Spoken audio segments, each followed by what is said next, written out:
What's up, everybody? Welcome back to another live stream of the Engadget Podcast. I'm Devendra Hardwar. This morning, I'm joined with co-host Sherlyn Lowe. Hey, Sherlyn. What's up? Hola. Hello. Hola. And podcast producer Ben Ellman. Hey, Ben. Hello. Thank you all for joining us. We're starting, we do try to start at 10, but when we get the option to start at 11, if the show's a little smaller, it's kind of nice. Just gives us all a little more time to prep. So thank you all for joining us. I see a bunch of folks in the chat.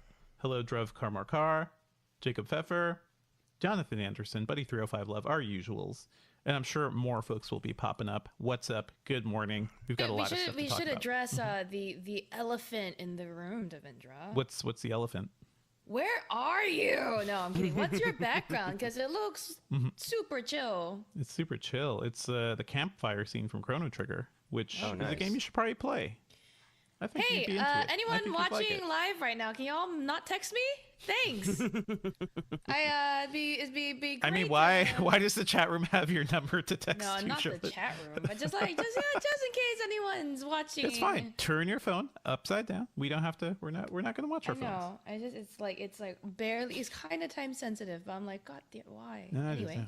It's okay. It's okay. Hello, everybody. We're going to be talking about that foldable iPhone thing that we saw, and since then, there's a lot of news. Let's be clear. It's not. It's a I mean, we are going to be clear about that in the show, but yep. Yes, it is a foldable iPhone experiment. I think it's a lot of fun, and there's a lot of other news that we'll be talking about. And it's just, I wanted to start with the fun gadget thing before we dive into the hellscape of the tech world right now. So stand by. Thank you all for joining us. Right, are we good to start recording? Funny thing. I'm ready to sync. I just want to open up the chat, which I don't have open just yet. Yeah. So while Sherlyn is opening that, hey buddy, I know that you live in Florida, but I forgot exactly where in Florida. Are you okay with that hurricane? Let me know in the chat. Be safe. Hello, Banu Pro from India. Declan Flynn says any iPhone can fold once. It's true. Anything can fold once. Didn't iPhones try to fold a few years ago? No. They bent a little bit. There was bending that wasn't even an iPhone. That was an LG. Was it? Well, an LG? that was the LG phone, but people were trying to bend their iPhones, and it was a dumb thing. It was a dumb but thing. wasn't it something like somebody put their phone in their back pocket and then like the whole case of the phone bent, and it was never meant to. That was an LG curved phone. There's a whole other. That's a separate story, Shirley. Yeah. There was the curve phone, but somebody did sit on an iPhone and start to warp because they got super thin. So I don't know. Like the C's, I remember it was around the 5C season. Yeah, it was one of the cheaper ones that weren't as strong.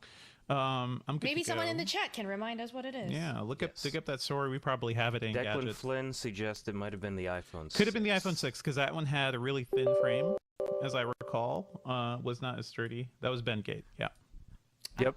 Yep. We all remember the LG Flex, Shirley, and come on. I remember it specifically because I was working with Dan Howley, currently of Yahoo Tech, who stuck it in his butt and sat on it. What? Probably not where you stick your phone. That's how he tested the LG G8, the LG G Flex. That's a new review, rating. I've just not heard before. Dennis Martinez says, "Hi, Julio." Hello. Drew Karmokar says, holiday tomorrow due to heavy rain warning. I wish we all got holidays because of heavy rain. Dang. I mean, yeah, as long as it's not life-threatening to you and the people around you. And hi to Banu Pro, who says hi from Hello, everybody. I'm good to go. We can go, so we can be out of here by 12. Yep. Okay, so let's count down from 3. At the end of 3, I'm going to make a sound. Chat, you can make a sound if you want to also.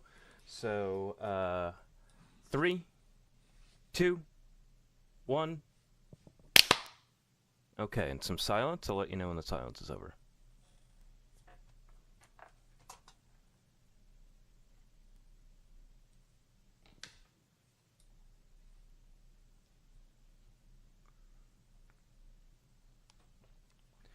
Okay, silence over. Let's get to it. Let's get right into it. All right. Thank you, folks. And stay tuned. We're going to be recording the show, and we'll try to do some Q&A at some point. In between or at the end. We'll see how our timing goes, okay? Let's go in 3, 2, 1.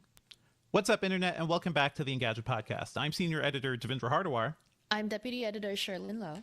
This week, we've got a lot of stuff, but I want to highlight one thing that came across our news desk this week, and that is a foldable iPhone project from a group of I don't know if they're hackers or like engineers in China.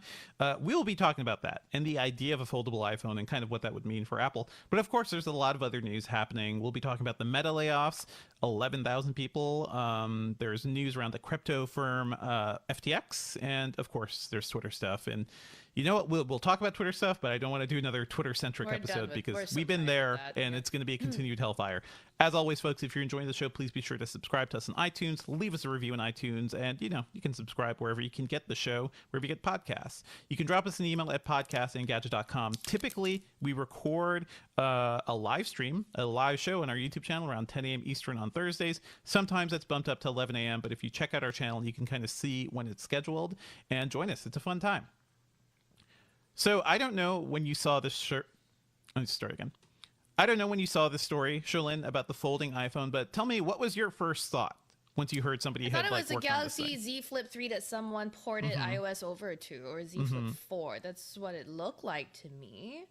But I hear it's a nightmare.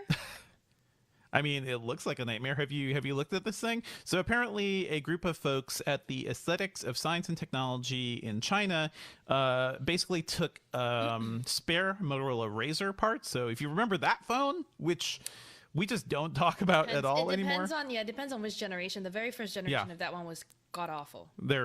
And I feel like people just don't talk about the Razr at all, other than, hey, it's cool that Motorola tried to bring the Razr back, but they used spare parts of that phone, their own 3D printed elements in the iPhone 10 screen, made more flexible without putting on the glass part. So it was like just the OLED part of the screen, and an iOS jailbreak that lets iOS run in this whole thing because it's not an official phone. This looks pretty wild. Just to see like the extent to which these folks have gone and done it. It looks like they took the hinge from the Razr. There's like exterior parts of the iPhone as well, so you kind of get the bezel. It looks awful when it's folded because there's a huge gap in between, but it does bring to mind this idea of like, I do think people are kind of liking the Z Flip, even if I think the kind of point of it isn't quite there. There are rumors about Apple doing a folding iPhone, maybe something we'll see next year or in the next few years. Sherlyn, you are head of mobile now. Like you're the one doing all the mobile coverage. Would you be excited by a foldable iPhone? Like, do you think there would be a point to it? Head of mobile. I mean, yeah. You were literally just complaining about Apple calling you as we were starting to do this because you're so popular. I don't know. You're so popular with Apple and all the stuff. Blowing up my phone means I am head of. Yeah, if they call you, that means they like you, Sherlyn. Yeah. All right. Anyway, but what do you think? I think that yes. I think that a foldable iDevice is on the way. I don't know that it's necessarily an iPhone. I think it makes more sense for Apple to look into a foldable iPad mini. I think that that's sort of closer to the form factor they'd be looking at. I don't think that Apple has seen any reason necessarily to pursue a folding iPhone yet. Even with like something like an iPhone Pro Max, Right. I think we've heard a lot of rumors. I think but there's a lot more credible reports out there around, say, a VR headset or even a foldable iPad. So not necessarily. I think this video that we saw with the mod is pretty funny. It's like, if you think about the what they've actually made, it's not, I personally feel it's a little misleading to call it a folding iPhone, because what makes an iPhone? iOS? And the fact that they used the screen from an iPhone 10, like the parts here, like you said, it looks, I mean, on the outside, it looks like an iPhone. Like it has the outside bezels, it has here's the what's frame. funny, right? They use it with spare Motorola Razr parts, like you said, their own 3D printed elements, and an iPhone 10 screen that they made a little bit more flexible by replacing the glass that originally wasn't that flexible or foldable at all, and then some of the touch layers that they replaced as well. So at what point is an iPhone not an iPhone or an iPhone, right? Like this thing only has the iPhone 10 screen and iOS that's jailbroken to run this thing. Is it? I mean, I'm not saying anybody's gonna go out and buy this. I'm not saying you should go get this phone. Oh, no. It's not even for sale. As an achievement, I think it's pretty cool. It's kind of cool that somebody did this and showed it was possible. And and to describe for the people who are tuning in just to the audio only version of this, the picture of this thing, the screenshot looks just like a Z Flip 4 or 3. It kind of does. Yeah. Right, Yeah. running an iPhone wallpaper, which by this point, honestly, you could get like You an can Android totally do. launcher. I would say go look Yeah. up our story. You can actually, there is an embedded video there of the whole process of them developing this thing, and I don't know if there's subtitle for it. I didn't check that far. It's closed Okay. captions. It's That's in good. English. That's very good. Yeah. But it looks like the whole thing should be set to like an 80s, montage music. It's just like, hey guys, we got this crazy idea. We're just going to go for it. We're going to try to make a folding iPhone. I think it's pretty cool. It's more like the idea. I'm not super into folding phones in general. I think Samsung, has done a lot of cool stuff with the Galaxy Fold and the Z Flip. It does seem like we have heard stories that the Z Flip is the one that's selling more because it's more affordable. It's under $1,000 now, right? Like it's a thing you can buy, and it has a cool, unique ability to kind of become smaller that no other phone can do right now. Yeah. I could see Apple just paying attention to that, right? Like they don't ignore these things. They don't immediately Right. chase the fads that Samsung does or other Right. people do. But yeah, they got big screen iPhones after the Galaxy Note took off. Yeah, they started introducing kickstands into the iPad with all those the keyboard cases after the Surface took off. So clearly, Apple's trying to both be like, oh, we're too cool to like follow in your footsteps, but secretly they're like, yeah, that we got to do something about this. They're too cool. They're making us look bad. I do think Apple's going to do this, but you're thinking it could be more like an iPad Mini situation. Would it be Yeah. a phone that expands bigger? Because to me, I would find that more useful. I think if you look at where their software is headed to, because don't forget that a big component of foldable devices is the software. And iPad OS only just started getting more like desktop friendly. Oh and God, I think yeah, right? more multitasking. Yeah, Exactly. So I think Apple is going to face a lot of challenges on its way to developing a foldable device. Again, like I said, I don't think that iOS itself is designed for It's not designed for a lot, yeah.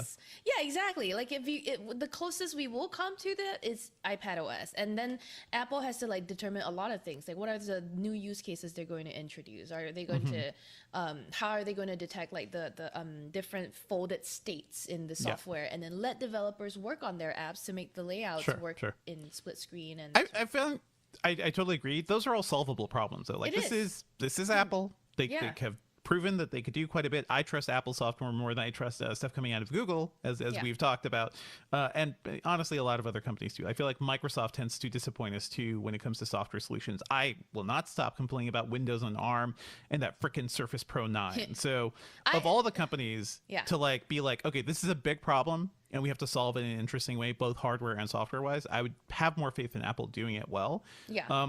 Do you think they would try to introduce something new to this like idea of a folding phone? Because that is what Apple's really known for, right? Like they take the idea and kind of perfect it in a way, or phone it. I was reminded of this, and perfect that you brought it up at this time. I was about to bring up that Sir Holmes in our chat said, no one wants to waste time unfolding a phone again. Yes. So that's a very important But people do. point. People do. Yeah. And the reason, so this ties into what you said with the whole thing about what happens on the outside of a phone, right? We're assuming this thing that if, say, Apple is making a foldable iPad or iPad mini, that it will fold in half with the screens facing each other, and then the external maybe becomes a phone similar to the Galaxy Z Fold, or what, like the Z Flip, where it has a cover display, perhaps that would solve some of the problem of like having to first unfold your phone before using it, or that is why they're not going to pursue it on a phone, because a device like a tablet, people are less annoyed by like you have to take it out and unfold it first. You assume it's going to take some work, right? Exactly. A phone, you want it to be always ready, always. They just introduced that always on display. Maybe they'll bring that always on display to the cover display of right. I could see them. iPad. I could see them doing both an iPhone and an iPad with this. Maybe maybe something that folds into like the Pro Max size, or honestly, even something that could fold into like the full iPad mini size. But I was reminded of there was a not so funny TikTok, but there was a TikTok. I was like, this is how different generations open their phones, and millennials just hold up their phone, or no, it was like Gen Z just holds up their phone. We're the ones that were like, millennials have the little pocket cases, and you like open it up, your little wallet case, and you kind of look at everything. First of all, that's ageist, because it's clearly the next generation up. Like it is, my wife's mom does that. All the older folks I know have these freaking wallet cases, and their wallets get stolen all the time. And I'm like, don't put your phone, don't put all of your cards and everything in a single case. Anyway, That's a whole other story. But I was reminded of like that thing, and there was sort of like we all learn how to interact with these devices differently. I don't see Z Flip like people who own that complaining about having to flip it up. Honestly, I think they like having to flip it up. Like it's an action that kind of gets you back into it. Maybe for some people they'll be like, it'll prevent me from doom scrolling because it takes more effort to get into my phone. Right. I don't know. It's a good put away phone. I also want to point out that like excuse me, that video that spurred this entire conversation from, I guess, I don't know, KJMX. I'm playing it in the background as we speak, and a lot of it is them showing us screenshots from their text message from their text, like really dramatic music in their texting. Yeah, it's like a what about this? So just so you know, all the texts are in Chinese, Mandarin, and I'm reading it, and it's just them talking about how expensive this will cost, how expensive can we find cheaper parts, can we make this cheap, can we make this cheap? And I'm just like, this is a concept device. Why are you like figuring out how to make it cheap? But it looks like they've challenged themselves. To make a device. It's a fun project. I kind of dig that. Yeah. Right. That's going to be affordably priced so that it might one day be feasible. And it's pretty, I don't know that I would call it a nightmare. I think it is a nightmare device, but I think that the whole effort and the whole project on the part of this team is kind of cool. It's a very nice look at if you're interested in the engineering of a foldable device at all, this is actually a very informational video. For sure. It's more like a Frankenstein's monster type of thing, just like all these different parts kind of coming together to make this device. I love that they just applied the Apple logo to the back of this freaking phone too. It's like amazing. I do think like maybe something like the Z Flip that could just like pop up and sit on its like bottom and kind of be propped up a little could be useful at times, especially for video chats and things like that. So there are elements of it that I do kind of like. It's just like I don't know if I want to be flipping my phones. Like I don't want to flip it closed. It just seems like a waste of time. So anyway, I'm sure Apple is thinking about this and exploring it. Let us know, folks, like what would you like to see in a foldable iPhone? Do you want the Z Flip idea? Do you want like a single thing that's basically smartphone size and can turn into like an old school flip phone? Or do you want something closer to the Galaxy Z Fold that's like a standard size but can expand to an even bigger screen? I kind of want something sort of in the middle, and I don't know how they would do that. Any other thoughts on this, Sherlyn? I did, but let's move on. Okay, totally fine. Yeah. Cool. So I wanted to deal with some fun news before we got into the worst things happening, like in the world, in the tech world, and honestly in the news too. Like this is just a crazy week. We just had the midterm elections in the U.S. A lot of things are changing. There's a lot of stuff in the news. Kanye West continues to go a little wild. This is I don't know what reality we're in. Anyway, just recently, Meta announced that they're laying off 11,000 people, which is another set of layoffs that we're seeing in the tech world. Like there was Twitter. There have been other companies that have been trying to like prune, employees quite a bit. A lot of it does sound like Zuckerberg pointed to, hey, things were exploding at the beginning of the pandemic, and people assumed that maybe this would just keep going. Maybe people will be stuck at home. They'll have to use our products, and we should just invest in building more and more things. Turns out not really the case. And also Meta is just kind of flailing as a company because nobody believes in his idea of the metaverse. Like ever since reorganizing around the metaverse and not so much Facebook and social networking, their stock has tanked. We've talked about this quite a bit. Like it's just been really rough. Any thoughts on this, Sherlyn? This is 13% of Meta's workforce just gone in an instant. Yeah. I mean, I knew we were going to talk about it today, but I was not expecting to see a post on Instagram from a friend of mine that works for Meta. That was like, just like, they were very heartbroken about what happened. They said that they had to say goodbye to 11,000 Meta mates, and that they've actually known about the news for a few days now, thanks to Wall Street Journal. So like imagine being at Meta and you like hear the rumors that Meta is going to lay off 11,000 of you. And then my friend is in the like Asia Pacific like offices, not in America. So, you don't really know. They probably didn't really know they were going to be affected. And then finally, when they did get affected in the Asia Pacific offices, it was like, well, crap. So I don't know. I think that like for me, the human side of this is sad, right? Like a lot of the stuff we're seeing now as like a result of the pandemic sort of waning. I don't even know if we can say that it's waning yet, but it's not really waning. But right. As people a result would like to make that case. Yeah. Right, but as a result of things that were done during the pandemic as a method of coping, or you know, so in this case with, like you said, Meta hired a lot, Just and then now building, like, hey, people are stuck at home, they need to use our stuff, so we should build Right. more stuff. Yeah. Right, and then we're seeing that those decisions weren't done with a lot of, or made with a lot of foresight, right? Like the whole like airline industry laying off a lot of people, and now like we're having delays everywhere because well, we don't have the people we needed to get. Yeah, they So, took the money and laid off a lot of people. I hate love that. our system. I love our systems quite a bit. don't even get me started on There that. are But yeah. there are stories all around of people talking about their experience being laid off from Meta. In comparison, I do think people are saying like this process is at least better than what Musk did with Twitter and a lot of other companies did. Like they gave these folks fair warning. They're pretty lengthy. They're gonna have lengthy severance and time to figure themselves out.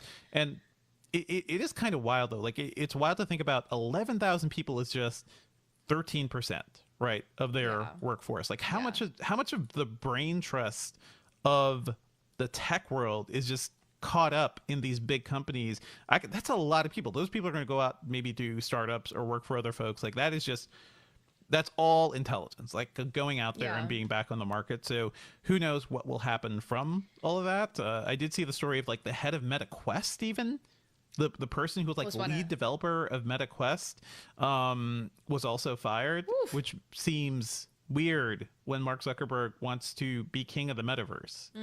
Yeah.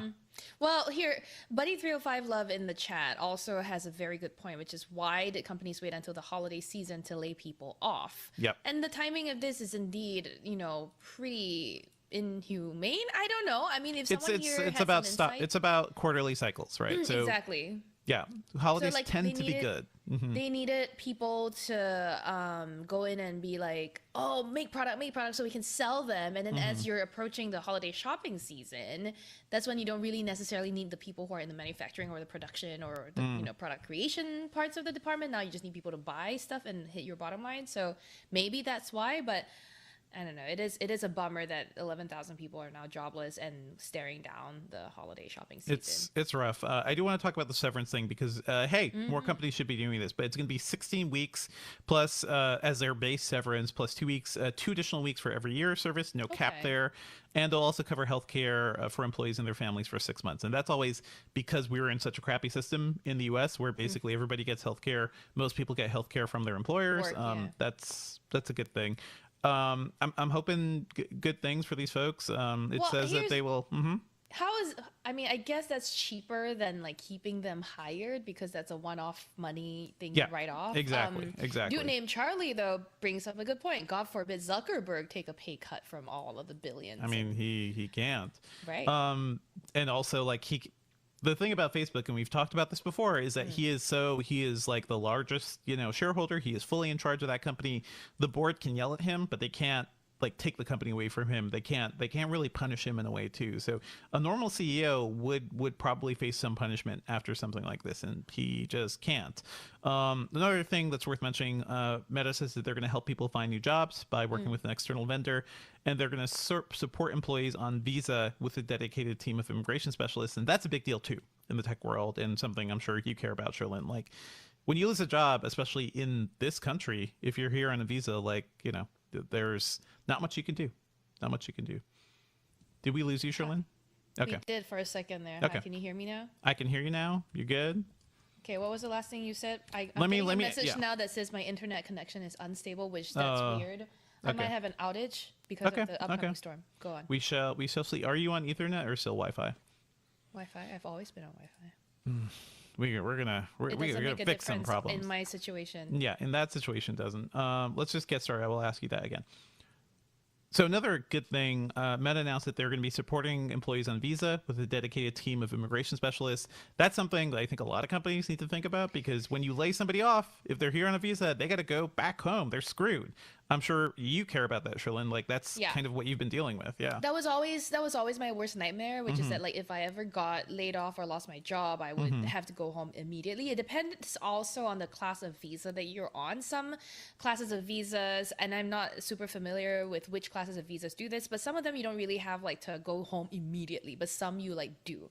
So like it's a huge life change, and like for people who are making, that's why when I was on a visa, I could never really make long-term plans, because you never know when when you're supposed to ditch everything and leave.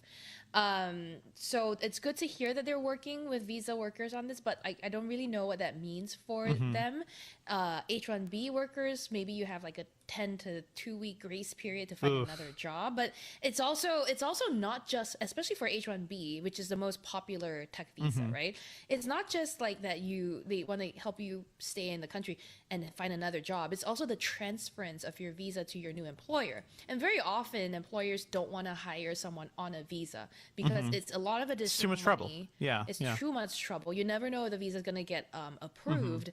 The good news with things like the H-1B visa is that you can transfer employer fairly easily, but not all visas are like that. Some of the O1 visa for artists and outstanding individuals, the L1 visa, which is about managers within an organization managing overseas staff, those are a lot trickier to navigate in these types of situations. So again, while I'm glad that they're saying that they're going to help visa workers, which, like you said, is something that companies need to think about, I'm also just kind of not sure what the limits are there. Yeah. This is rough time. It's going to be rough for everybody, too. So we're seeing a lot of layoffs. If there's one thing I'm an expert about, clearly it's visas. It's visas. And You know working in the visas. US. So things are rough for tech. Honestly, things are rough for a lot of people in America, too. So I'm hoping these folks bounce back. And yeah, stay safe, everybody. Like we're going to be facing a weird financial time. And even if there's a lot of reporting going like, the economy's not as bad as people are saying. I think inflation actually went down to like 7.5%. It was the news I saw this morning. Things aren't as bad as they're saying, but a lot of companies are reacting as if we're going to be facing a real, financial crisis. And that still means even if it doesn't happen, they're going to be, thinking of firing people. So just be safe, people. And we're going to ride this one out. Okay, let's take a pause here. Julio, I'm seeing that our volume or our audio might be a little low. Ooh. Okay. Okay. All right. Thank you, so folks. Mark and dude named Charlie, if you can verify that the audio is a Hello. little better as we speak, as we're so that you don't have to have your volume maxed. I don't want you to have a notification come in and blast your eardrums. Let us know if it starts sounding better. Yep. So this Thank is you, actually just a good excuse to talk to chat for a little bit if we want. Sure. Yeah. Sure. You totally can. We're going to head off into other news in a bit, but hello, chat room. Hopefully, I don't know where people are, but hopefully you're not affected by layoffs where you are. It's just bad.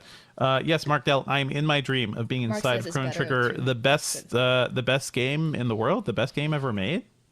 What People say, I say. Yeah. What was the original platform of that? Super specific Nintendo. Chrono? To everyone Super for Nintendo. confirming Super that the audio sounds Nintendo. better, and thanks to Julio. Okay. By the way, Julio, Yes, thank we you, have your Julio. weekly segment. I hope you're ready for it. Yeah. You got to find something if you're not ready for it. Find a good tweet. We'll give you like 10 minutes warning now. You can start going to look for it. Okay. Absolutely. Hey, the world is on fire, folks. If you want to soothe yourself, play some Chrono Trigger. You could do it on your phone right now. Interesting. How Perfect. big? Has anyone done like a measurement of how big Chrono Trigger actually is? Is it? I mean, like the a- original one one, of I think, almost filled the 32 megabytes that was in the those- SNES. Ooh. Like filled to the brim. But yeah, getting on your phone and stuff is not that tough. Julio has one TikTok, so we shall see where Good. that goes. Excellent. What's Okay, up, chat room? yeah, we should, yeah, chat. What do you have to say to us? A lot of it is about Chrono Trigger. Were all the layoffs on site, so like San Francisco or remote, so could There affect was a many lot of like places? It was international everywhere. layoffs. Yeah, It layoffs, was but international, yeah. Asia, I think specifically, was hit pretty hard. So. Asia Pac, that's where my friend posted from. And, yeah. So it was a little bit unclear. Was your friend laid off, or No, did they? my friend seems to still have their job. Oh, okay. So it's just a lot of their coworkers. Yeah, I know that their partner also worked for Meta, so I was not sure if their partner also got laid off. So I don't know yet. I still haven't reached out to be like, hey, is everything okay? Just saw the post last night. It's rough out there. Folks. Yeah, keep your resumes updated, everybody. You know what I was thinking? I was talking to some friends recently, a friend recently, about helping some of our younger, newer in their career friends with their jobs and career prospects, right? I wonder if Gen Z knows what a resume is. Do people still People know what resumes are. Do people still use resumes to get jobs? Is that Based like on Yeah. TikToks I've seen, people hate the idea Yeah. of no, old not school. resumes, cover letters. Yeah. Oh, yeah, no, cover letters are not, to me, it's But- such a not a thing. That's wrong. Well, yeah, no, that's the cover letter is more problem. important than the I resume. know, I agree, In- but I don't know. Yeah. And especially in certain fields, you know, if you're like sales or something, like, okay, you can just maybe put on your resume that you've, you know, increased sales, you know, X% or whatever.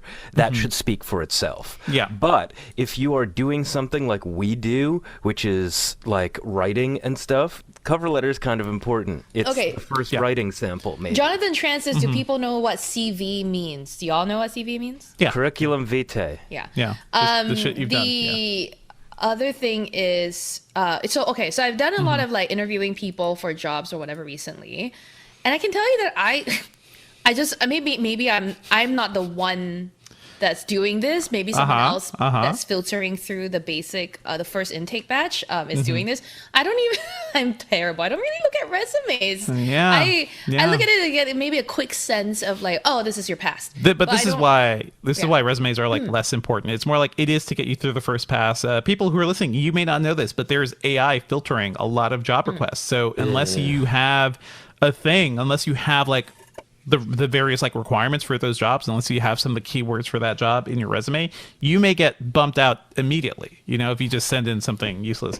The thing about cover letters, it's great to sell yourself and your personality, and that's what people are really buying. So your resume is one thing, but people want to know who you are, who they're going to be working with, and I think that's the best way to do it. Buddy305 Love said they've submitted a lot of resumes, but none ever had a cover letter, which If is there's a wild to job, me. Yeah, it's- every job to me is a cover letter job. If it's like a retail job, if it's like a very simple, if it's a straightforward job, you know, you're just going somewhere and going to be an office drone, then sure, they're probably just going to take resumes. But if it's like you're applying to the place you've always wanted to go to out of school, if it's like your dream job type of deal, oh, you better spend some time and write a cover letter and sell yourself. Yeah. That's the best thing. Yeah. My cover letter used to open with my cover letter like that I sent to like a lot of jobs when I was starting out, opened with the line, "I once lost an earring and went straight to Google search to look for it." Like, you know what I mean? Like, it was just like that sort of cover Ooh, letter. so mysterious. I want to read more. It was like both flexing my writing skills and how dependent I was on technology that I went to Google search to look for a real life lost object. I'm never using that again. I mean, there are certainly so many things, but yeah, job tips. Jonathan Tran says didn't write a cover letter, but they're in engineering. Yeah, I imagine most people who like work in engineering or IT or something probably don't need to write cover If you're letters because getting hired- people don't even want to read them. If you're getting hired based on your reputation, it's another thing too. Like if it's somebody you know, if you've been referred by a friend of a friend, then that kind of does the work of a cover letter. Yeah. But Wait, can I admit something? I'm at a point where like if someone tries to ask me to write a cover letter for a job application anymore, I'm just like, who do you think you are? Wow. Like, I can't Wow. read. I'm Wow. so big-headed now. I'm just like, look at my Twitter. What are you talking about? I aspire to be like you one day, Shirley. yeah, one day. No, I mean, still write. I still I have to think write. honestly, and this is good for everybody, but maybe at certain stages of your career, you should just sit down and write yourself a cover letter about yourself and your experience and what you've Just done. write 'cause yourself a letter. It's good every to now and remind then. yourself of what you've done and what your skills are. Because Yeah. I think it's a good refresher. Oh, that Wait, reminds hold Yeah. on, hold on. Alert. Great chat name. Alert. Fingers computer. Just says good. This is the Good. best Thank chat you, name thank that you. I've seen since I can poop twice a day. Yay. Last name computer? Last name? I don't know. Yeah, Or is no, last is name it Fingers first name computer? Fingers, last name computer, or Fingers like computer, Mario. one name? It's like Mario. It's his name. So Mark Dell says, "I love a good GitHub account if you're a developer." I think you're a that dev, that's a good point. The good point that Mark is raising is that actually for every different job, there's a different thing to show off that can take the place of a cover letter. Like if you're looking for a job as like a video producer, you submit a clips, reel. a reel. If you're Yeah, looking yeah. to be like a personality, you submit your own you could do a video resume. Yeah. Like Talk to legally people in your field. Like that's the There should be main better thing. ways of grabbing ideas. Now back to the topic a little bit. Solidus T in the chat says Zuck probably shouldn't have gone all in on VR. Do you think that would have No saved these shit. layoffs? That is my commentary. That is everyone's commentary. Like the stock has tanked. Everything has shit. fallen apart. Yeah. It's I like VR. I got all the VRs. I actually have a Quest Pro sitting next to me that I'm testing. It's cool. I like VR. Maybe don't base your whole company around it. I don't know. We're gonna do an episode of this. We're gonna do an episode, and actually we should do it with all in VR. Maybe we're trying to. We could do a workroom type thing. Yeah, I'd love to do that. we can totally make it happen. Yes. Yeah, we have support all around. We just need the gear, and we need to talk to people. Well, you have headsets. Sam has headsets. I've got stuff. We can totally figure do something. this out. We should keep going though, because We'll we've keep got going news. with the rest of the We've show. got news to go. Okay. But we'll be back, you guys. Yep. Moving on, in other news, some crazy things are happening around FTX, the crypto giant, and also Binance. So FTX has been in a lot of trouble. Apparently, there was I believe, a big run on their value, and things were looking pretty bad for FTX. And then Binance, which is the largest crypto firm, I believe FTX is the third largest. But Binance was like, okay, cool, we will buy you out so that it doesn't tank this entire industry. And then shortly after that story hit, Binance was like, nah, bruh, I'm not into this, because they did due diligence and saw that FTX is in a lot of trouble. So now this company, which a lot of people I think were talking about as one of the highlights of the crypto world, the founder, Sam Bankman-Fried, is like one of those young dudes. He's like 30 something. Was like, oh man, he built this company that's worth billions, tens of billions of dollars. He himself was up to 16 billion, I believe, most recently. I think it was even higher before that. This is like the miracle moneymaker that people want in the tech world, right? And it turns out there is a liquidity crisis, which means that they don't have enough currency to back up their speculation. A lot of people were withdrawing money as the overall crypto market was kind of tanking recently. So I think that's kind of what happened. But imagine this, like in the span of a couple days, Sam Bankman-Fried's net worth went from $16 billion to $990 million. He's no longer a billionaire with a B.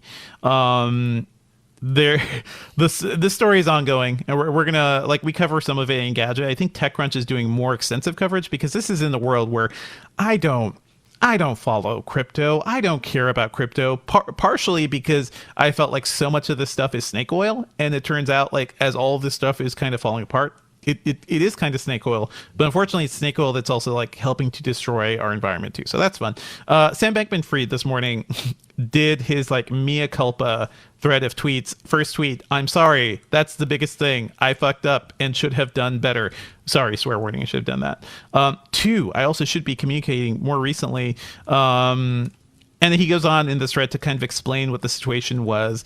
And he basically said he misread the sense of the amount of liquidity that they had and the amount of withdrawals people had. And they basically saw $5 billion worth of withdrawals on Sunday when he didn't expect that. And that just kind of tanked the overall value of the company. I don't know. Thoughts, Sherlyn? I will first tell you my first thought, which is that in our show notes, it is listed as Binax, B-I-N-A-X. And I'm like, why is this at-home test maker in crypto? And it's actually Binance, B-I-N-A-N-C-E. Yeah. And I'm like, whoa, I was very confused for a moment. That's what I was thinking. I was thinking that too. Yeah, you were self-testing in your haze. I was self-testing. No, you're right. It is Binance. It was just what was written before. Binance. Yeah. Yes, Binance, the Chinese company that just replaced the word finance with the letter B in front. Fantastic. That's actually a great name for a company. Yeah. Because Binance overall. as in Bitcoin, B for anyway. The other thing, my other knee-jerk reaction to this is buy crypto, good. Then good. Yeah, and then the rest of the way I feel about this is like you. I really do not give a effing F about crypto. I mean, look. I think blockchain has its merits. I think that there's a lot of technology involved in crypto that has potentially good applications. I am so sick of finance bros and this really is such finance people. bro cat shit. Yeah, yes, it's catnip basically, but yeah. Exactly. I tell me something that affects the real world, the real people who are going through real suffering. Not I just spent my trust fund money or my vacation to Cabo for the millionth time in a year money on this, and now I'm monetary loss is no fun no matter who it affects, but I'm sorry. I'm so It's sick of rough. crypto. So anyway, if you want to hear the story of why we don't really cover much crypto, we do a bit of it in Engadget. TechCrunch does more. Other places do more. But personally, I am like, I want this entire industry to burn to the ground. I'm sorry. Yeah. So anyway, Sam... Especially NFTs. Screw NFTs. Especially NFTs. Sam Bankman-Fried is saying he's trying to raise capital for FTX International, which is the portion of the company that he says is actually in trouble. He says FTX US users are fine. Get your money out of that. He's also shutting down Alameda Research, which was a trading firm that he was doing. So, hey, bad time for crypto, and also bad luck for everybody who was starring in crypto ads back, like not too long ago. Larry David, the Curb Your Enthusiasm guy, the Seinfeld co-creator himself. This is pretty rough. Embarrassing, yeah. For Larry David, because he did an FTX ad during the Super Bowl, and it just looks really different right now. Matt Damon's he did a Crypto.com commercial, if you'll remember. Fortune favors the brave, which I think even South Park did a great job of parodying. We have a note here. If you invested $1,000 in Crypto.com when Matt Damon told you to in October 2021, it would be worth $342 right now. So do that math, scale that math. It's not great. Sucks for anybody who's losing money from this, but really, folks, be careful with crypto things, because it's rough out there, and this whole industry is it is on stilts right now. It's going to collapse in big ways. Mm-hmm. Let's move on to another story. And you know what? I'm not going to spend too much time on this because I'm done. I'm done talking about Elon Musk and what he's doing to Twitter.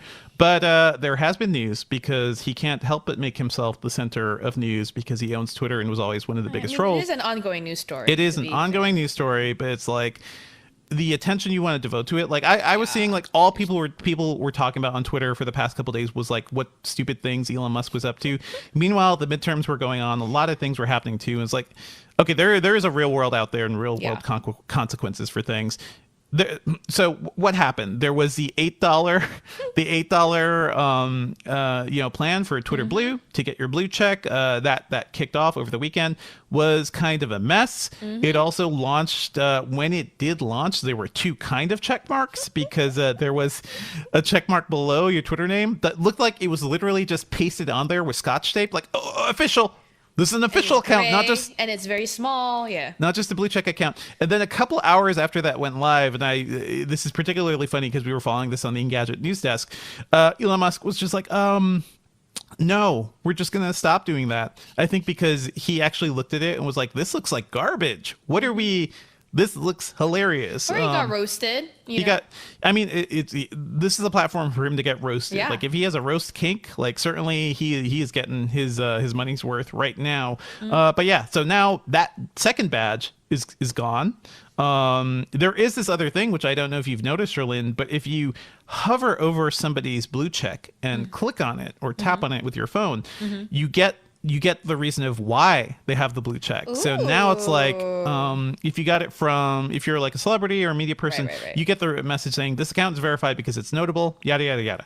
Me rushing over to my own blue check right now to see what it says. For somebody who paid for Twitter Blue, it literally spills the beans. Like, this person paid for Twitter Blue. They're not really a real blue check.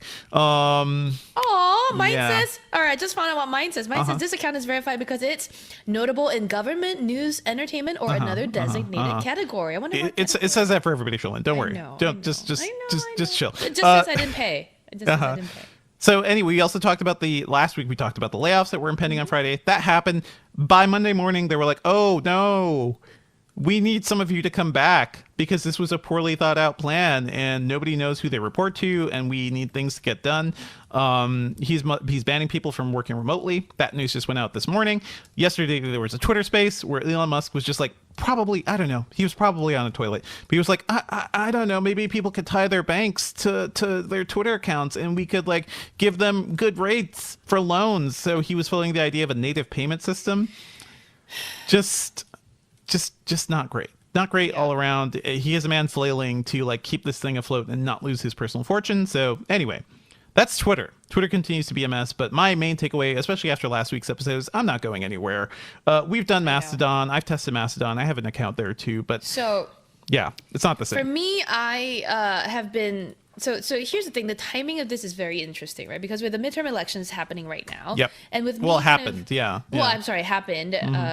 Sorry, it's still in my head as ongoing because I think they bring. There still are counting. ongoing vote counts, and there Right, can be right. runoffs, and Georgia did not go the way I wanted, so yeah. Anyway, and so for me, I've been like not on Twitter as much because I've been experimenting with Mastodon a little bit, but also be real. I guess I've been just like experimenting with like some of these newer social apps, and I've just felt so left out of the loop of the midterm news, right? Yeah. Because Twitter You weren't on is Twitter. the place where it Yep. happens. Twitter is the place where you catch up and engage with this news. So yeah, it's a little unfortunate that like. And I agree with you. It's not going away. I'm not going anywhere. I don't know that I'll pay the $8 thing, but Yeah. here we go. I want to be here to clown Elon Musk until this is done, but I also hope against hope, I don't know, that some other kindly billionaire out there will rescue Twitter at some point, because it's really all we can hope for. I don't know what else it could be. Like we don't have governments going out there taking over companies and being like, okay, you're too important to be left to your own devices. We're going to nationalize you and take over everything. That's not happening with tech companies yet, but I don't know. Maybe it should for certain things that are important. Yeah. I mean, I think even President Biden was saying like, oh yeah, we got to look at all of Elon Musk's like connections, right, and like everything he's working on, because for him to be in charge of Twitter and for him to have like business connections in China and Russia and things that could potentially put him in a bad place, we should be keeping an eye on that. Yes. So anyway, that's Twitter news for the week. I want to talk about something quick that happened. Did you see this news, Charlene, about Apple limiting AirDrop reception to 10 minutes in China? So it used to be, if you want to be really wild about things and want Right. to live a really dangerous life, you can leave your AirDrop open and anybody can Right. send you stuff. If you've been on a subway or like a crowded room where people start throwing out like Digital teens equivalent of raw dogging now. so many things. Teens, I think it was specifically like teenagers on the subway in New York would love to like just send out like random shit, like not even like obscene things, because there are the dick pic things happening, but just like random memes. It's like TikTok level humor breaking into the real world, and they would laugh to themselves and everybody would be like, what does this mean? Like, what does Yeah. this random assortment of letters and pictures mean? But anyway, the Apple announced that they're going to be basically limiting that to 10 minutes in China. Reportedly, this is in response to protests and people sharing images of police brutality. And also notably, Apple says that this feature is coming to the rest of the world eventually. It is, to me, very weird. It's essentially like censoring a feature that used to be pretty open before. I mean, I would tell people never leave your Right, AirDrop I open never to did, everybody. yeah. Never do that. But if you're in a place where you want to share stuff, like, it was nice to have the option. I think at the best you want to like limit it to your friends, or people, trusted Exactly. people. But this immediately seems to me like Apple responding to a censorship request by China, just being like, hey, yeah, we're just gonna limit this feature. And now it's like, okay, this is just going to go to the rest of the world because it's actually easier to do this rather than deal with other countries who may not want people spreading information freely. Thoughts? Yeah. As a newly minted Apple ecosystem person, AirDrop is a thing that I always like. I just go to my like events or whatever with friends, right? And I'm like, turn on your AirDrop. I'll tell everyone, turn on your AirDrop. I'll send you like 10,000 photos and videos. I'm that like annoying drunk person that's Just like that. Yeah. Right. Yeah. And exactly like that. And like, they're always going like, it's on. So like at this point, like now, But I haven't friended you. You're not my contacts. Therefore, you cannot AirDrop. Right, I'll be like, is it everyone? Everyone. It better be everyone. And then like, it's not, I'm that, like the belligerent person yelling at people to turn on their AirDrop now. And so now it becomes like, everyone's going to have to actively go in and turn it on and whatever. So like, I can see it impacting some people. I don't see it as like a huge issue because I'm already telling people to turn on their AirDrop before I send them things. And I maybe I'm wrong, but I think that's the way most people would do it anyway. Yeah. But for uses like this, to like big public things, like maybe you're at a place where you want to be freely open to stuff from people. Like at a concert or at a concert. I don't know. Like, yeah, it is weird. It's a very strange move, and I'm sure we're going to hear more about this story. But this is not the first time Apple has like kowtowed to demands from China. Like there were the stories of like equipment coming out of Taiwan couldn't say made in Taiwan, right? They had to be like made in Chinese Taipei. That's what they were saying, or made in Taiwan, China. And Apple did that. So That's yeah. I Yeah, have thoughts, but it sucks. It sucks. But anyway, that is a thing that's happening. It will not affect us yet, but it is a Apple. We want to think of as the like benevolent tech company, but all these companies are doing business in China and other places where they can exert some control, and that control can be messy and can seem like just pure censorship. Yeah. in China, it's hard. I don't think that Apple thinks it has more control than the Chinese government. You know what I mean? Like, no, and it's so dependent on factories companies in can't China. even go in. Everything. They want the user base that China provides. Facebook's not in China famously. Yeah. So like It took Apple a would while play to get ball. in there. It took a while for them Exactly. to open up China stores. Exactly. That's why they want to play ball. So my whole thing is this sucks, and I hope we do not see more of this, but everybody needs China. Everybody needs to be good with China. So unfortunately, that's where it is. I'm going to move on to another story, and one that just personally excites me because I'm getting into electric cars more, and specifically like electric family cars. And Volvo, after freaking months of teasing, I don't know if this has even been on your radar, Sherlyn, but like No. every couple weeks, Volvo would like just release a video on their YouTube channel being like, it's coming. Our next generation car, our safest car ever. It's coming. And it has been officially announced. Andrew Tarantola has his story. Nice. It is the EX90, the electric follow-up to the XC90, which is like one of the most popular, at least on Volvo's side. Like it is a mid-size family SUV. It can fit 7 people. And I will admit right now that I ended up buying one of these things because not the EX90, that's not out yet, but I did buy an XC90 recently used because for years it has been my dream car, but I want to be the smart guy. I want to be like, okay, I'm gonna get a minivan for my family. I'm going to get one that's a plug-in hybrid and everything. And I've talked about this on the site. And if you go look at my story about the Chrysler Pacifica, it was a great minivan until Chrysler recalled it because of freaking exploding batteries. And I just kind of gave up on waiting for the fix. It took them over 7 months, and there is actually a fix coming out. But I basically sold my car before that and moved over to the XC90. This new EX90, it looks beautiful. Volvo says it's basically a computer on wheels too, is a good way to think about it. And this is how cars are going to be moving forward. So it has a ton of sensors all around. It has a LiDAR sensor, like very similar to like what is in a lot of gadgets right now. A lot of cars have the LiDAR like low into the ground and like below the little like logo of the car. This LiDAR sensor is up high. It's like on the forehead of the car. And Volvo said it can see like hundreds of meters ahead. Wow. So basically it's all about security stuff. Like if somebody runs onto the street in the middle of a highway when you're running at highway speed, it can detect that and automatically stop you. There are a lot of safety sensors all around. Volvo's talking about a safety shield. They want to build cars that don't kill anybody. Like they want to reduce car deaths to 0, which is something I can kind of get behind. So I'm totally down with this. If you guys are looking into electric cars, we are doing more and more of this coverage. So check out Roberto Baldwin did a video on the Rivian R1S, which is another big family SUV that's electric that I know a lot of people are really interested in. So check out our coverage of the Volvo EX90. Let us know what you think. Like I'm just like a little obsessed like with good family cars right now. So I had when we first moved to Georgia, I had the RAV4 hybrid. I moved over to the Pacifica minivan. Freaking recall happened, so I'm on the XC90. Good family cars, good electric family cars are going to be coming. Kia also has something called the EV9, which looks just really wild, coming next year too. So hey, computers on wheels, I dig them. I feel like if you actually drove, Sherlyn, can you drive? Not really yet. Okay. I can. I just can't officially. Don't worry. Like it's the same thing with my wife. Like she has a license, but I would no, not on the road. I do think for a lot of people, like especially as we need to move in different ways, and maybe self-driving could be a thing eventually. There's all the news about self-driving like taking a while to actually happen. But there's going to be probably more of a need for people to consider like how they're going to move around. More electrics are good for everybody, and I think the EX90 looks really cool. I don't know if have you looked at pictures of this thing, Sherlyn? Yeah, I'm just looking at it now. Yeah. It's beautiful. It's beautiful. It's a beautiful baby.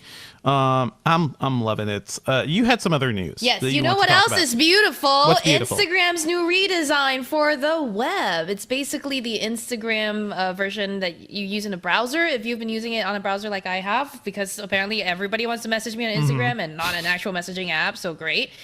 So to have it open Instagram is no replacement for Twitter. This is I hate know, Instagram messages. God, yeah. But Instagram messages is growing as a means of communication for me, so I have to have it open in a tab now. Or I can download, I guess, the Windows version app of it. But anyway, the good news is that now Instagram has moved the sort of the menu to, it's no longer just like a stretched out version of the mobile app. You have a proper left rail with things like a home, search, explore, messages, notifications, create on the left side. And you can, they introduced like desktop uploads fairly recently. I think it was just last year. From the desktop, which means you could have used like properly photoshopped or properly edited desktop creations onto Instagram. Now with this new layout that's a 3-column layout, it not only means easier desktop use of Instagram, but it also could hint at large screen device friendly interface coming to, let's say, tablets, for example. When did Instagram launch? Was it 2012? Ages ago. I don't even remember the actual... Is it 20? No, it was before 2012 for sure. But maybe 2010? 2010. 2012 is when I believe they were bought. But people have been asking for this forever. What the hell are you doing? Until now, there's still no dedicated iPad app. There's still no dedicated tablet app. So, but with this, the redesign for the desktop, hopefully is a sign of good things to come. I also want to power through just another piece of kind of funny, bittersweet news. Google is issuing refunds for Stadia stuff. So basically, if you bought a game through the Stadia store, or you have you bought some kind of content or subscription through the Stadia store, you will be getting a refund, and this will be automatically processed and returned to your credit card or your payment method. The thing that the company is not doing is it's not refunding Stadia Pro subscription fees. So that's just sunk costs. I'm sorry, y'all. And then it's also not yet unlocking the Stadia controller as a general Bluetooth controller for other people. So we need to hear about that thing. So that you don't have like a defunct device just gathering dust in your home. Remember, kids, what do we learn from this? Yeah. Don't buy Google consumer gadgets. Don't. Stop. Stop. No, I feel like a Pixel phone's a good buy. Come on. Yeah, now it is. But I mean, more like when Google's like, "Hey, we're gonna try doing this thing. This thing looks kind of interesting. I like games. Let's try to just rebuild the entire video game market around our stupid idea for streaming games." God. Yeah. Well, good news is Google also noted in its FAQ announced this week that you can transfer, in some cases, your saved data from your games from Stadia to some other platforms, but it really is up to the developers and publishers of those specific games. Apparently, Ubisoft, Bungie, Rockstar, Bethesda are working on ways to help players move their game progress to other platforms. Cyberpunk 2077 players can already export their saved data to the PC version and then sync it to your console. Very cool. I love the flexibility of save data now. Good, it is saving a lot of time. And for anybody who spent like hundreds of hours in Assassin's Creed on Stadia, like it is nice to be able to get that out of there. But have you actually used Stadia, Sherlyn? No. Or any of these things yet? Other than at a demo event I have a Stadia setup, controller and everything that Google sent, or like at an event I received it. Still in plastic wrapping in the box. How many Google devices do you have? They're just like, oh, we're going to launch this thing. And then you haven't even opened it, and they had fully killed it. That's the one most obvious one. That's the only one, actually, because everything else, even the things that are dead, like Clips, I had to open it to review them. Clips, so Clips is so dead. But Anyway, let's talk about some things around Engadget, because we have a lot of fun things going on. We've got our holiday gift guide series going on, and you want to highlight one, Trillion, the best gifts for tea lovers in 2022. I like the shape of a lot of these tea gadgets. These look really cool. Sam Rutherford wrote up a part of our holiday gift guide. He wrote up a best gifts for tea lovers in 2022. There is, I think, not a companion piece, but kind of a parallel piece for coffee lovers. There is, on the site, and I forget who wrote it, but I know that Sam Rutherford is a good person to write this story, not because he is a massive tea lover, but his wife is so pedantic about their tea. Wow, just airing her out there. No, it was Billy Steele. It was Billy Steele who did the coffee one. Okay. So the kettle that Sam recommends in the guide is I think everyone who knows tea and boiling water will find it familiar looking. I've seen it in many a friend's apartment, and it's one of those that you can control the temperature, keep the temperature. It's very pretty. It's very pretty. It's got a long gooseneck sort of a spout. It's just easy to use. I personally don't think it's got enough capacity for the amount of hot It's a liquid I little drink. small. Yeah, it's kind of tiny, and it's very well insulated, so those walls are thick too. So it really doesn't contain a lot of liquid. That's but, a shame. You know, at least you can put like water in there and just leave it there, and it'll be hot all day. You know what? Which is Good, nice. good gift for everybody is get an electric tea kettle. Like if you drink any bit of tea, I if have you ever one, have guests over, I like the Cuisinart one that is just like a big thing and has different temperature settings. I don't need a dial for temperature, but give us some control would be nice. Yeah. I use a cheapo. I'm as Singaporean as they come. Either you use a stovetop kettle, or I use the electric one, and an electric one just a cheap $20 Amazon It's a cheap version. one. Yeah. I mean, we also recommend the Breville IQ electric kettle, so that is another option there. Yeah. Sam's also recommended. I'm sorry. Sam's also recommended ahead. some frothers in there that will really elevate your tea drinking experience. I have some myself that I've never used because they're such a mess and such a pain. But go ahead. You're supposed to froth below the line so it's not like getting everywhere. But yeah. cleaning those. I'm a big cleaner. Anyway, go on. There's a lot of cool gadgets here, Yes. and I would say look at these things for gifts. Like this is why we're doing this. We've got a lot of great gifts ideas. I saw a couple other guides go up.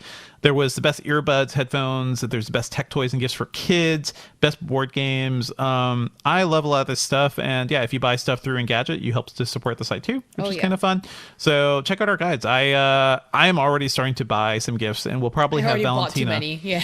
You bought too many. I'm waiting for mine, Sherlyn. Yeah. Waiting. We will also get Valentina on, our guides editor and our like lead of commerce, to talk about all these things too, because it's that time of the year. And I think there's some really cool things to do. And the best thing to do is like being able to buy smarter instead of just like buying crap for people.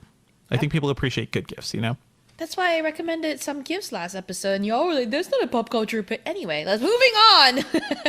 Speaking of, what have you been working on, Devendra? Sure. I've been talking with Magic Leap. Remember them? The AR headset company. The Magic Leap 2 headset officially launched at the end of September, and I've been talking with them about the tech behind it. I talked a bit about this last week, I think, but it is that feature is going to be going up this week soon. So I'm going to be prepping that. But there is some cool hardware in here. I think it is the best looking AR headset I've ever seen, but it's from Magic Leap, and a lot of people have lost faith in them. They have a new enterprise focus, which could be a big deal, but it also seems like even the enterprise is not doing well enough for Microsoft, because that's where HoloLens was being targeted, and HoloLens 2. So, hey, this is all up in the air, but it's really fascinating to see the Quest, or the Magic Leap 2 and the Meta Quest Pro coming out at the same time. Like some really high-end looks at AR and VR. What are you working on, Sherlyn? I've been testing out Microsoft's adaptive mouse kit, which we've covered a few times now. It was very nice and easy to set up. I think in actual use, these things don't work like I imagined they would. But one of the things that's crucial to our coverage of this device now that we have it ourselves is we want to get it out there in the hands of or in the experiences of people who would benefit, right? So people with limited mobility, so it's going to take us a little bit more time to maybe produce or publish something. But if you can think of ways that the Microsoft adaptive mouse or the hub or the switch kit would improve your life, let me know on Twitter. I'm at Sherlyn Low. I really would like to see creative or just, actually beneficial ideas for someone that's, unlike myself, I'm able-bodied. So I see some benefit, but I might be blind to a few of them. So let me know. And then some other stuff what we're testing is under embargo, so I can't really talk about it yet. Okay. Well, keep an eye out. Like, we're also like fully ready to start preparing for CES because it's freaking November, and hey guys, just all sit tight. We've got a lot of news incoming, and we're going to be probably even more tired. And you know what? Yeah, prepping for stuff. I like that mouse. It's a good looking mouse. Sherlyn, what do you have for a pop culture pick this week? So nobody told me. I'm personally blaming everyone that didn't tell me. But Manifest Season 4 is live on Netflix. Y'all remember Manifest, the one? No, nobody remembers Manifest. Everybody know. Manifest was like, it took the the world thing by everybody's storm. talking about, the water cooler. Yeah. Oh, it took the world by storm when it launched on Netflix or came over to Netflix from Fox or something. So season 4 is up, and I gotta tell you, with Netflix being the people who are paying for season 4, things get real melodramatic. It's a whole vibe shift. The acting got somehow worse. The storyline is way more dramatic. I have not finished the season, so there's things like that. But I've been looking and waiting for the team behind this show to expand the story, to kind of explain to me what's going on. And I'm not sure just yet if they know where they're going. Is this is a show about people disappearing from a plane, right? Yes. And reappearing? So exactly. I cannot get over the fact that this show basically stole the concept of the 4400 in a way too. Yeah. There's so many adaptations of the same plot, right? So this is basically, so a plane disappears, 5.5 years later it reappears. Everyone on board is the same age as was that the first episode of Fringe even? Right, like it was a plane thing. Fringe was a plane related. I know Fringe so well, but the first episode was not about people. It was all people on board the war. The Strain also starts with a plane landing with people mysteriously dead in it. This one's just it's a mix, it's a mishmash of things. It's Lost. It's like Fringe, 4400, the 100, so many. I will say season 4's out, and I've been enjoying it even despite the melodrama and whatever. I've just been getting back into that world. I like being back in that mystery solving atmosphere. Very cool. You go. There you go. What are you watching or deal playing? with that? Manifest. I don't know, people. I don't know. Don't be a hater. Why you gotta shit all over on what I watch? I will talk about one of the best things on TV right now, which I've recommended before, but I also think you should watch, Sherlyn, which is Andor on Disney+. So you're recycling ideas, okay. I'm recycling this because I think when it started, we were like, oh, this is pretty good. I think this is pretty good. Now we were like 10 episodes in, and I'm like, holy crap. This is one of the best Star Wars things ever made. It is one of the best things on TV right now. It is a great exploration of ideas in the Star Wars universe that's never really been done before. It is sort of looking at like how rebellion is formed, because Star Wars was always the rebels versus the evil empire, but this kind of gets into the nitty gritty of that and what that means, and the way empires can basically use fascism to kind of control their population and get people really excited about really simple things. In a weird way, this show feels like it's almost preparing people for the world we're kind of stepping into. So I don't know, but I do think it's incredibly well written, incredibly well acted. Andor is very good. And also, I was happy to see that there's another Star Wars animated series out right now called Tales of the Jedi. And I think you'd really like this one, Sherlyn, because Tales of the Jedi is bringing in characters we've seen before, like Ahsoka and Count Dooku from the prequels, which nobody remembers. But it brings his characters back. It shows us like aspects of their lives we haven't seen before. We see something like from when Ahsoka was born. I think is pretty cool. And Count Dooku, like as a Jedi man, who's starting to like lose faith basically in everything. I think the animation is good. The series is created by Dave Filoni, who's basically been behind a lot of the like Star Wars animated stuff, and also like in The Mandalorian too. Like he's done a lot of writing on that. So I have had a hard time getting into the Star Wars animated shows because I think the animation looks kind of bad. A lot of them have been geared towards kids too. So like Clone Wars and even like the Rebels show, I think that's what it was called. Just never really got into them. These are like bite-sized episodes, 15 to 20 minutes, cool characters. I like good animation and good storytelling. So I think these are like a good way to get into extra stories around these characters in the Star Wars universe. So check out Tales of the Jedi. That's on Disney Plus right now. I think you can wrap. Yes. Stick around, chat. We might be able to get to some of your questions, but for now, I'm going to just record the outro. We're not actually saying bye yet. Okay. Well, that's it for the episode this week, everyone. Thank you, as always, for listening. Our theme music is by game composer Dale North. Our outro music is by our very own Terrence O'Brien. This podcast is produced by Ben Elman. You can find Devindra at Devindra on Twitter, and a podcast about movies and TV at thefilmcast.com. If you want to send me great ideas for how to better use the Microsoft Adaptive Mouse, or you want to send me better TV show ideas, you can hit me up on Twitter. I'm at Sherlyn Low. Email us your thoughts at podcast@engadget.com. Leave us a review, please, on iTunes, and subscribe on anything that gets podcasts. Okay, All we got it. right. Cool. Yay. All right. I like that someone in the chat maybe last week finally realized that I put on this voice for doing the outros. I do my radio voice. My radio voice, y'all. That's the point where you really try, basically. That's when I am actually trying because it's easy now. So I'm not like conversational. It's like our theme music is by game composer Dale North. Well, we have something to read too, which is nice. Yeah. Yeah. Otherwise, we don't have anything to read. Exactly. Okay, so I saw that someone mentioned Dennis Martinez says no love is blind disappointed. I wait for Sam Rutherford to come on before I bring up like reality dating shows like that because Sam will support me, and Sam actually is the one who introduces me to a lot of these shows. He's like, let's watch this shitty thing together, and then me and his wife and him will be like rolling our eyes, but we enjoy it. So yeah, no, we do talk about those shows. We just not yet. Someone mentioned, Buddy305 Love mentioned Debris, which I did talk about on this podcast before. You did. That's Ventura another one of members. those really He shed all over it. awful, like basic sci-fi. Shed all kind over of it. stuff. What if there was mysterious sci-fi debris? Let's make a whole show about it. Imagine shit falling from the sky. Give Stuff me a falls show. from the sky.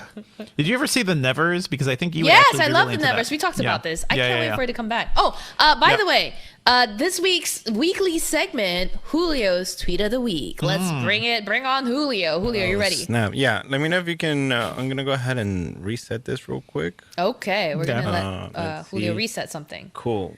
Y'all can see that on the screen. Oh, yes, we can. Yeah. Here we go. Let's see. Oh my god. Oh my god. Oh my god. Oh my god. Oh my god. Oh my god. Oh my god. Oh my god. Oh my god. Oh my god. Oh my god. Oh my god. Oh my god. Oh my Oh my god. god. This is basically it. I thought it was. That is a yeah. great TikTok. Shout out to H. John Benjamin, the greatest voice, the greatest voice in all of Yeah, anime. H. John Benjamin, who does not actually do a voice, it's just his voice. Just his voice. Just his voice. That But was a his great Bob pick, voice Julio. is like a very specific version of his voice. Oh my too. god. Oh my god. Oh my god. Oh my god. I didn't even actually realize it was his voice. Yeah. until- Yeah. No, that is definitely like Bob when Asperger, his kids Archer, do yeah. something Yeah. ridiculous. I feel like the world right now can just be described by Bob's Burger sound effects because a lot of me is Tina. Yep. Yes. I'm very Tina. I think I'm very Tina. But thank you for that, Julio. We should make this more of a prominent thing. I feel like This that is was pretty very good. Hey, This is why CF, TikTok is so good. But go ahead. hey CF542, you do not wish that Firefly made it to Firefly. another season because I've seen some stuff about how Firefly was supposed to end, and it would have like blown up Joss's whole His whole thing. myth that he was a feminist We- way earlier than it actually. We got a did. movie. We got a movie, folks. We got a Yes, movie. we got a out of movie. it Before Serenity people knew was how pretty terrible good. It was. I was God, in. that was a long time I was ago. so long ago, but I saw that in the theater with a group of Yes, like I did too. hardcore Firefly fans, and I have never heard a louder gasp of an audience after the Leaf in the Wind thing. Just like frickin' Joss Whedon knows how to frickin' pull our heartstrings. But yeah. I have a friend who has a cat named Wash still because of that.